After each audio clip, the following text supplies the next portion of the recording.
Madam बोलने जी। नहीं, आप बोलिए बोलिए। सहयोगी हैं, मैं मर्यादा का ध्यान रखना पड़ेगा। देखिए, पीडीए का मतलब क्या है? हाँ। पिछड़ा दलित आदिवासी। और राहुल गांधी इसी पिछड़ा दलित आदिवासी की लड़ाई तो लड़ रहे हैं। तो पीडीए के न्याय की तो लड़ाई है। और ये जो पूरा गठबंधन जो बना है, जो इंडिया अलायंस है, वो किसके लिए है? पीडीए को अधिकार दिलाने के लिए है। तो भारत जोड़ो न्याय यात्रा किसके लिए है? पीडीए के लिए है। हम सब लोग किसके लिए लड़ रहे हैं? 27 पार्टियां किसके लिए आज सड़क पर हैं? पीडीए के लिए हैं, जो देश का पिछड़ा है, दलित है, आदिवासी है। कल राहुल गांधी जी ने एक जितना युवा बैठा था उनके प्रोग्राम में, उनके मुख से कहलवाया कि पीडीए की भागीदारी कितनी है। आप वो वीडियो देखिए, कितना शानदार वीडियो वायरल हो रहा है। और पूरा देश आज पीडीए से उम्मीद करे हुए है, भारत जोड़ो न्याय यात्रा से उम्मीद करे हुए है, इंडिया अलायंस से उम्मीद करे हुए है। और उनको आशा है कि श्री राहुल गांधी आप और उसको जोड़ो यात्रा मत कहिए ना, उसको तोड़ो कहिए, क्योंकि आप तो बांटने की कोशिश कर रहे हैं, आप तो तोड़ रहे हैं ना। 80 सीटें जीतने का काम उत्तर प्रदेश में करेगा। ठीक है, ठीक है। सिद्धार्थ यादव जी, एक तो नाहिद जी ने जो कहा कि थर्रा रहे हैं आप लोग, थर्रा रहे हैं आप? मैं देख सकती हूँ, थोड़ा स्क्रीन पर लीजिए कि सिद्धार्थ यादव जी वाकई थर्राते हुए नजर आ रहे हैं कि थर्रा रहे हैं। अच्छा, और जो दुष्यंत जी यहाँ पर कह रहे हैं। देखिए हिमानी जी, सबसे पहले मैं दोनों की बात का जवाब दूंगा, पर दुष्यंत जी ने बहुत जोर लगा करके कहा कि न्याय की यात्रा किसके लिए है? पीडीए के लिए ही तो है। अरे न्याय की यात्रा एक पप्पू के लिए, एक भैया के लिए है, इसके अलावा किसी के लिए नहीं है। देश भर में आप निकले हुए हैं ऐसे प्रोडक्ट को लॉन्च करने के लिए जो दसियों बार फेल हो चुका। अगर इतने पीडीए की चिंता थी तो दे देते, आप पीढ़े का अधिकार दे देते। समाजवादी पार्टी के पास 3 राज्यसभा की सीटें आई थी, एक पिछड़े को देते, एक दलित को देते, एक अल्पसंख्यक को देते, पर आपने नहीं दी। आपको तो अपने लोगों को मौका देना है, इसीलिए आप आकर के ऐसा कहें। मैं दुष्यंत जी आपके बीच में नहीं बोला, आप सुनना भी पड़ेगा। आप तो सज्जन व्यक्ति, आप ऐसे कहेंगे तो फिर कैसे होगा? भैया 1952 में आपकी पार्टी बनी और सत्ता में पहली बार मैं बात का जवाब दे रहा हूं, पहली बार कब आई? फिर आपको जो कहना हो आप कह लीजिए। 96 में आई, 98 मैं आपकी बात को एक्सपोज करूंगा। आप भी अगर ठीक है, एक एक कर चलते हैं, फिर बाकी गेस्ट भी हैं। आपके सारे नेता जिनको भारत आप ऐसे व्यतीत होकर के आप ठीक है। अब आप एक बार उनको कंप्लीट करने देते हैं जी। अब हिमानी जी, बड़ी थरथराहट की बात हो रही थी और कह रहे थे बड़े बड़े मोटे मोटे ताले लेकर के घूम रहे हैं। अरे ताले आपके ऑफिसों पे लग गए, आपकी साइकिल पहले भी पंचर थी। आपने एक भैया ऐसा बैठाया था पीछे कि उसने पंचर कर दी, और पिछली बार तो हाथी भी आगे चल रहा था रास्ता साफ करवाने के लिए। इस बार तो वो भी आपके साथ नहीं है। जिनकी सबकी दुकानों पे ताले लग गए हिमानी जी, वो औरों को तालों का आईना दिखा रहे हैं। ये जिनके पास कोई जनाधार नहीं, जो जीरो पे खड़े हैं। और एक बात याद रख लिया, जीरो का बड़ा विशेषता होती है, जीरो को आप किसी से गुना कर लो, वो दूसरे को भी जीरो कर देता है।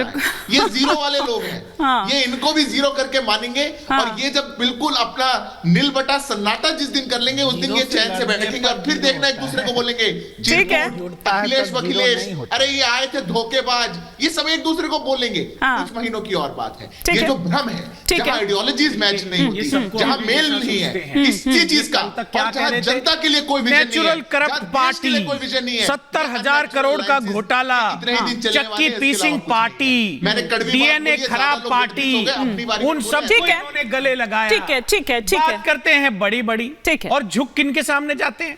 जिन पे पहले ये आरोप लगाते, फिर उनके लिए बाहर फैला के, उस पर भी आएंगे, एक एक करके चलते हैं। अजीत दादा पवार को ठीक है, एक एक कर बाकी गेस्ट भी हैं। दुष्यंत जी और सिद्धार्थ जी, आप दोनों को रोक रही हो, लेकिन राहुल महाजन जी, जो ये 2 लड़के वापस साथ में आए हैं 7 साल बाद, आपको लग रहा है कि इस बार पिक्चर कुछ जुदा होगी? क्योंकि लिटमस टेस्ट की अगर बात करूं तो वो तो 2017 में पहले हो चुका है, कुछ ऐसा गुल नहीं खिला पाए, कुछ ऐसा कमाल नहीं कर पाए। आपको लग रहा है कि इस बार पिक्चर कुछ जुदा होगी?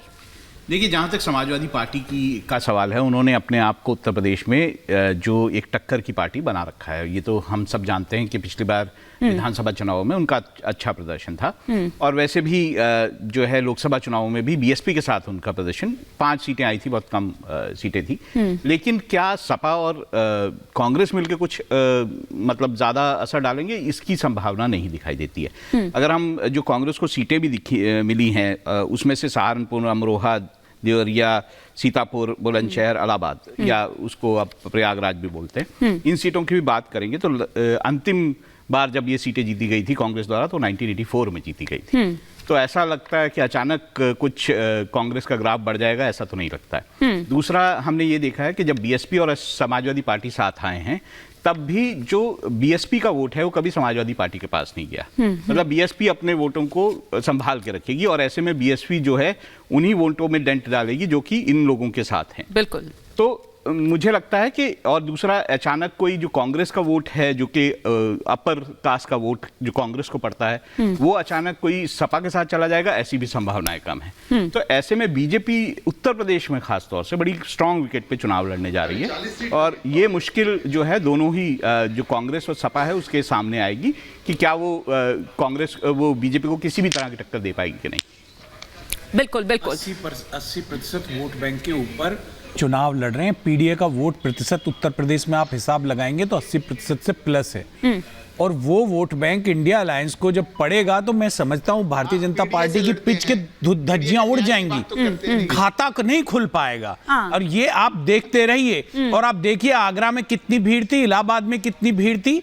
आप जो भारत जोड़ो यात्रा की आप एक बार 10% वोट नहीं था सर पिछली बार, आपका एक सीट आई थी गिनती की, गिनती की एक सीट आई थी। भाजपा की तो एक भी नहीं आती थी, 0 आती थी। और भारतीय जनता पार्टी ने तो 1952 से लगा के, और आप देख लीजिए कितना लंबा है। मैं किस किस नेता को सुनाऊं इनके, आती हूँ प्रेम जी का भी रुख करना है, राहुल जी कुछ रिएक्ट करना चाह रहे हैं। इतना लंबा इनका इतिहास है। अरे 10 साल की सत्ता पाके बोरा गए, किसी को कुछ समझ नहीं रहे हैं, क्या बात है। ठीक है दुष्यंत जी, पता चल जाएगा, 2 महीना इंतजार करो। ठीक है। पिछली बार बीजेपी का जो वोट शेयर था 50% से ज्यादा था, तो ऐसे में अचानक आप बीजेपी को चुनौती दे पाएंगे, बड़ा मुश्किल दिखाई देता है। और वैसे भी जिस तरह का जो गठबंधन, अगर इसमें बीएसपी शामिल हो जाता तो शायद ये गठबंधन ऐसा होता जो शायद कुछ जो सीटें हैं उस पर अच्छी खासी चुनौती देता। लेकिन अब ये गठबंधन कमजोर गठबंधन है, चाहे आप इसमें कितनी भी राजनीतिक तौर पर टिप्पणियां कर लें, लेकिन कमजोर गठबंधन है, ये साफ है। और जहां तक बीएसपी की बात है तो वहां तो वैसे ही भगदड़ की स्थिति जो है मची हुई है।